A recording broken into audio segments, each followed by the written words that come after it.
সত্যি করে না। সত্যিকারের আনন্দ মার্গের ব্যাপক বিস্তার এবং ব্যাপক হারে অংশগ্রহণ এবং বৃদ্ধি তা যেন বাস্তবায়িত হতে পারে, সেটা এক। এবং সেটা যদি আমরা করতে পারি, যথাযোগ্য সম্মান দেওয়া হবে আনন্দমূর্তিজিকে এবং সপ্তদশদধিজিকে। আজকে যারা আত্মবলিদান দিয়েছেন তাদেরকে আমরা ফেরাতে পারবো না, কিন্তু একটু সম্মান তো আমরা করতে পারি। আমাদের মধ্যে এখনো মানবিকতা আছে নাকি মানবিকতা নেই? আমরা এখনো মানুষ হয়ে বাঁচি এই সমাজে।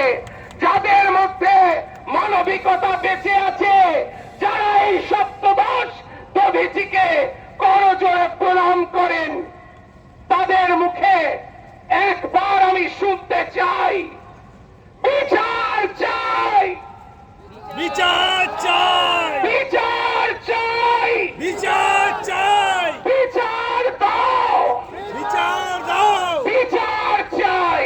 বিচার চাই। সমাজে অনেক অন্যায় ঘটে, বিচার হয় না।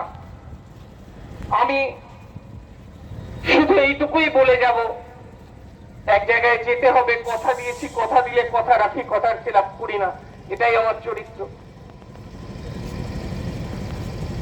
কণ্ঠ আমার রুদ্ধ আজিকে বাঁশি সঙ্গীত হারা, অমাবস্যার কারা লুপ্ত করেছে আমার ভুবন দুঃস্বপনের তলে।